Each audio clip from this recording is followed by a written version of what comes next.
Guys देखो, मैं ऊपर से नीचे आई हूँ और यहाँ पर मिल गया मेरा लड़का ना, बहुत बदतमीज़ हो रहा है। उसने 13th फ्लोर से अपना टॉय नीचे फेंक दिया। बहुत ज़्यादा बदतमीज़ हो रहा है लड़का। ये रहा, और ये आया कैसे इधर पता ही नहीं। और मैं इसको लेने के लाई हूँ, और मेरे को ना अब दिन में 4-5 राउंड ऐसे ही नीचे के काटने पड़ जाता है, क्योंकि वो बालकनी में तो कुछ ना कुछ फेंकता रहता है। मुझे लग रहा है बालकनी में मुझे ना कुछ करना पड़ेगा, अपना ये सारा सामान नीचे फेंक दिया जाएगा। और परसों तो इसने अपने पापा का फ़ोन का कवर भी फेंक दिया था, तो सोचा अगर कवर फेंका, मोबाइल नहीं फेंका, मोबाइल फेंक तो चूरम चूर हो जाता। कल कवर फेंक दिया था उसने। हम लोग ना इसको कवर दे देते हैं कि कवर से खेलता रहेगा, वो सोचता है कि फ़ोन है, तो उसने ना वो फ़ोन उस कवर को ही फेंक दिया बालकनी से नीचे। तो ये ठीक था कि उसने कवर फेंका, फ़ोन फेंकता ना तो बैंड बच जाती। और ऊपर से नीचे सुबह सुबह उठते सबसे पहले इसका टॉय लेने के लाई हूँ मैं। इस लड़के ने ना मेरी ज़िंदगी ख़राब कर रखी है। अगर अगली बार ये फेंका तो तुझे फेंकूंगी अब मैं। कैसे देख के। इसका फेवरेट टॉय है। ये फेवरेट है इसका? हाँ, जब भी तुम्हें लेने गए मैं लाया था। ले पकड़। आ जा। गाइस उस बालकनी में से ना चीज़ें फेंक देता है, तो मैंने ना इस वाली बालकनी में लेके बैठी हूँ। उसमें ना हमने वो चढ़वाई हुई है फिल्म टाइप में, तो उसको खोलना पड़ता है तभी धूप आती है। इसमें नहीं चढ़वाई हुई तो इसमें धूप ऐसी आ जाती है, तो मैं इसको इसमें लेकर बैठ हुई हूँ। ये अपने टॉयज़ वगैरह से खेल रहा है। थोड़ी देर में इसको गर्मी भी लगनी शुरू हो जाएगी, मुझे तो लगने लगी ऑलरेडी। गाइस जो हमारा रूम है ना, इसके अंदर धूप बहुत ज़्यादा अच्छी आती है, और ये हमने लॉन्ड्री रूम बना हुआ अपना, मतलब पूरा घर में ना सबसे ज़्यादा धूप इसी रूम में आती है। तो सारे कपड़े वगैरह आप लोगों को इसलिए मैसी भी दिख रहा होगा, जितने भी कपड़े वगैरह धोते हैं ना वो इसी कमरे में धोते हैं, क्योंकि इसमें धूप अच्छी होती है तो वो साथ के साथ सूख भी जाते हैं। बट अब ज़्यादा सर्दी आ रही है तो मुझे आरू के लिए धूप चाहिए, क्योंकि इसको मैं थोड़ा बहुत तो धूप दिखाती हूँ, तो इस वजह से मैं इसी रूम में बैठती हूँ आकर आरू को लेकर। हमारे दूसरे रूम में भी आती है धूप, बट उसमें ना बालकनी खोलनी पड़ती है, ये सारे सामान बालकनी के नीचे फेंक देता है, मुझे बार नीचे जाना पड़ता है, तो इसलिए मैं इसको इस रूम में लेकर बैठी हूँ। वैसे भी इतनी अच्छी धूप उसमें भी नहीं आती, इसमें हवा ज़्यादा लगती है, इसमें सिर्फ धूप आती है क्योंकि इसके शीशे कवर रहते हैं, तो हवा बिल्कुल भी नहीं लगती। और कुछ टाइम में तो मैं नीचे भी लेकर जाना स्टार्ट कर दूँगी इसको पार्क में, जैसे थोड़ा बड़ा होगा, क्योंकि जैसे बाहर बच्चों, अब हमारे यहाँ पे ना सर्दियों में नीचे गार्डन में बहुत सारे बच्चे लोग बैठे रहते हैं, पेरेंट्स बैठे रहते हैं, तो उसमें ना इसका थोड़ा माइंड का भी डेवलपमेंट होगा, बच्चों के साथ खेलेगा, छोटे छोटे बच्चे भी आते हैं वहाँ पे, तो उन सब के साथ खेलेगा, थोड़ा सा इसको भी लगेगा कि हाँ, क्योंकि ये सिंगल चाइल्ड है ना, हमारे घर में और कोई बच्चा नहीं है, तो ये अपने आप को थोड़ा, मतलब मुझे ऐसा फील होता है कि अकेला अकेला रहता है, तो इस वजह से मैं इसको गार्डन ले जाना स्टार्ट करूँगी अभी थोड़े टाइम बाद, जैसे जब दिसंबर आ जाए, क्योंकि मेरी फ्रेंड भी आ जाएगी ना, उस टाइम पे मैं अकेली नहीं रहा करूँगी, तो उसको मैं ले जाया करूँगी साथ में, ताकि इसका थोड़ा माइंड डेवलपमेंट हो अच्छे से। और बाहर गार्डन वगैरह में जाकर देखे सब चीज़ों को, बच्चे जब चीज़ देखते हैं तो वो सीखते हैं। जब ये नीचे जाता था ना, मैं इसको लेकर जाती थी, अभी तो क्या ठंड हो गई तो हवा होती है, तो जैसे मैंने ले जाना बंद कर दिया। जैसे शाम को मैं इसको लेकर जाती थी ना जब नीचे, तो इसलिए काफ़ी सारी न्यू चीज़ें देखी थी, बच्चों को देख के क्लैप करना सीखा था, उनको देख के क्रॉल करना भी सीखा था गार्डन में, तो वही वाला सीन है, ये बच्चों को देख के जल्दी चीज़ें सीख जाता है, तो इसलिए मैं इसको नीचे ले जाना शुरू करूँगी अभी थोड़े दिनों बाद। अभी प्रॉपर इतनी धूप की ज़रूरत नहीं होती, क्योंकि इतनी जो चाहिए होती है ना वो बालकनी हमारे में मिल जाती है, और नीचे जाने के बाद ज़्यादा गर्मी लगती है और फिर इसके साथ थक भी जाती है, तो मैं कुछ दिनों में इसको स्टॉल में बिठा कर लेकर जाया करूँगी। सो गाइस हमारा रूटीन यही रहता है कि सुबह को हमें 1 घंटा तो धूप में बैठना ही है, क्योंकि धूप भी ज़्यादा देर तक रहती नहीं है फ्लैट में, तो 2-3 घंटे की होती है, तो इसलिए मैं कोशिश करती हूँ कि उस टाइम में हम यहाँ पर आके फिर उसके बाद मैं ये मम्मी के लिए काट रही हूँ थोड़े से पपीते, क्योंकि मम्मी के ना टाइफाइड हो रखा है और बहुत ज़्यादा हो रखा है, उनको ग्लूकोज वगैरह सब कुछ घर पे ही चल रही है, डॉक्टर ने बोला हुआ हॉस्पिटल में एडमिट होने के, बट वो हो नहीं रही है, घर पे ही अपना ट्रीटमेंट चलवा रही है, तो इस वजह से उनकी खाने पीने के लिए मैं ये काट रही हूँ, क्योंकि उनकी ना रोटी मना की हुई है डॉक्टर ने। मम्मी का पपीता काटने के बाद ना साथ के साथ मैंने पापा का भी कर दिया था, क्योंकि फिर उसके बाद ना आरू सोता है दोपहर में, और अगर मैं उसके साथ नहीं सोऊंगी ना तो वो उठ जाता है जल्दी से, तो इस वजह से मैं साथ के साथ ही पापा का खाना भी गाल रही थी और मम्मी का भी कर दिया था, ताकि फिर हमारे पास टाइम ज़्यादा बच जाए। इतने मैंने पापा की रोटी गाली, इतने आरू रोने लगा सोने के लिए, ये इतनी बुरी तरीके से रोता है ना, और जब ये इसको नींद आती, जब इसको बस मैं चाहिए हूँ, पहले मम्मी के पास भी रुक जाता, बट मम्मी अभी बीमार है ना, तो वो इन्फेक्शन की वजह से आरू को लेती नहीं है, तो इस वजह से इसको मैं ही चाहिए हूँ जब ये नींद में हो, क्योंकि मम्मी ले नहीं रही, मम्मी लेती थी तो लौट जाता था उनके साथ भी, बट यही वाला सीन है, वो अभी इन्फेक्शन की वजह से ले नहीं रही, वरना इसको इन्फेक्शन फैलने का डर है। मैं खाना वाना डाल देती हूँ इसको, देखो ये भी नींद में है ना, तो इसको मम्मा चाहिए। सो गाइस ये चूज़ा ना सुबह से ऐसे ही डोल रहा है और फिर शाम को तो अब मैं ना इसको रेडी कर देती हूँ, थोड़ा सा कपड़े वगैरह चेंज कर देती हूँ, फिर खुद नहाने जाऊँगी मैं।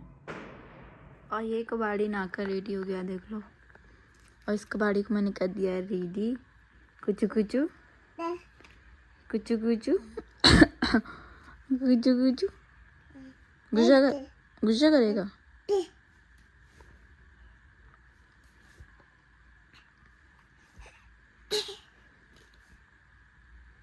देखो उसको लग रहा है, देखो मैं धीरे के ड्रामे देखो कितना हल्का मारूंगी मैं, देखना।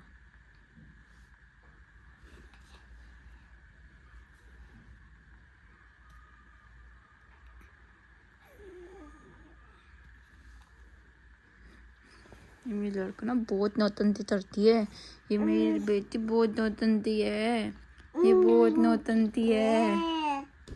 ये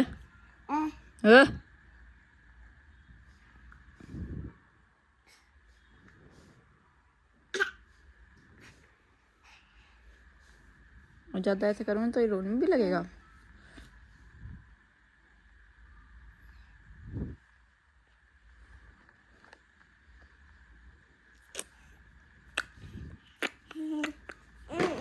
गिग्गी ये जैकेट की थोड़ी बड़ी है, बट मैं बड़ी लाई थी क्योंकि इसके और कपड़े ना बहुत छोटे हो गए। मैंने कहा जब तक सर्दी से पहले लगेगी मैं जब तक सर्दी होगी जब तक क्या पता थोड़ा मोटा हो जाए, पर ये मोटा ही नहीं है। सब मैं खड़िया जो होती है वो भिगोने के लिए रख देती हूँ, इतने में नहा कर आ जाती हूँ। और नाइट होगी अब नहाने जाऊँगी मैं, इसलिए मेरी तबीयत ख़राब रहती है कि मैं रात में नहाती हूँ इतनी ठंड में भी।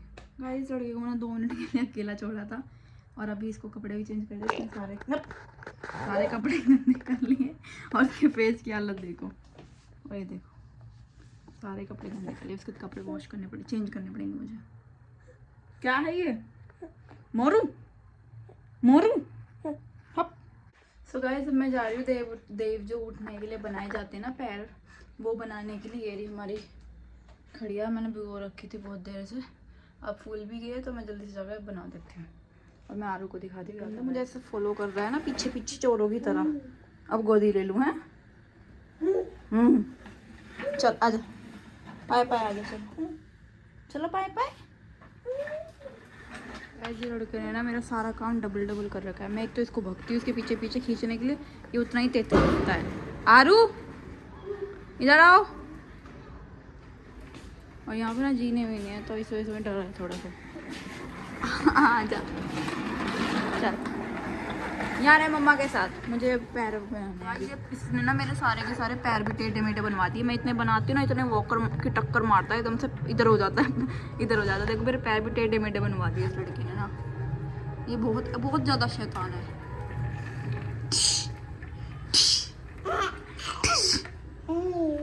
देखो ये वॉकर ऐसे लाता और एकदम से टक्कर मारता, देख पाँव, देख चप्पल भी जा रहा गंदा बेटा, ऐसा एकदम से मार दे टक्कर, टेढ़े मेढ़े करा रहा सब कुछ। बहुत बदमाश है बच्चा मेरा।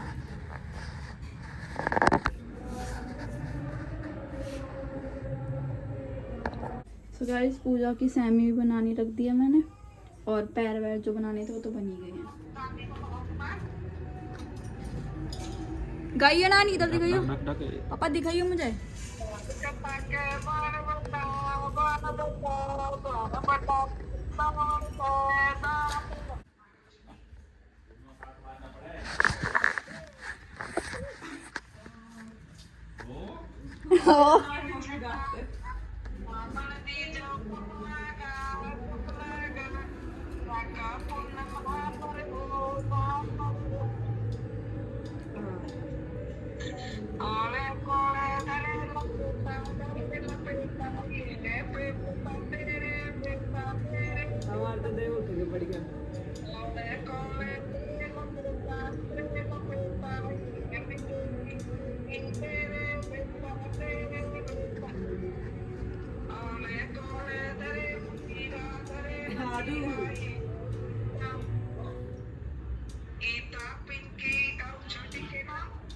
संगीता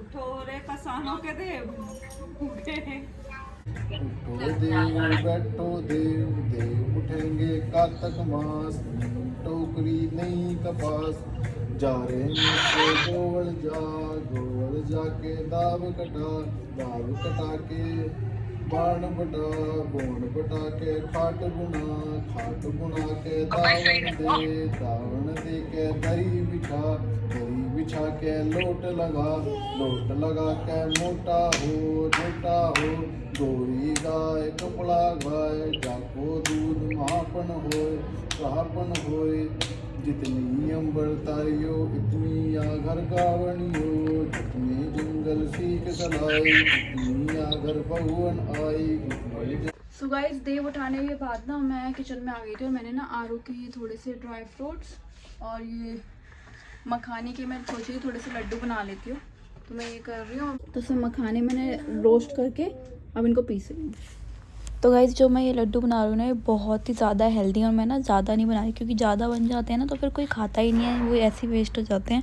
तो मैं ये जो लड्डू बना रही हूँ मैं बना रही हूँ बादाम के, काजू के और जितने भी ड्राई फ्रूट्स होते हैं ना मेन वो सारे ड्राई फ्रूट मैंने उनको बिल्कुल ना पाउडर बनाकर उसके अंदर डेट्स होते हैं ना उनको मिलाया है और शुगर के लिए मैंने थोड़ा सा ही एडिड शुगर लिया है, बाकी जो भी इनका नेचुरल शुगर रहता है ना वही डाला है, बाकी एडिड शुगर भी नहीं किया ज़्यादा यूज़, बिल्कुल 1-2 स्पून ही लिया है, वो भी टेस्ट के लिए क्योंकि मैं मेनली तो मैं अपने आरू के लिए बना रही हूँ और आरू को मैं शुगर देना कम प्रेफर करती हूँ, तो इस वजह से मैंने एकदम हेल्दी से लड्डू बनाए हैं। अगर आप लोग कहोगे ना तो मैं रेसिपी भी शेयर करूँगी क्योंकि अभी मैंने सिर्फ और सिर्फ 4 या 5 ही लड्डू बनाए हैं, ज़्यादा लड्डू नहीं बनाए हैं।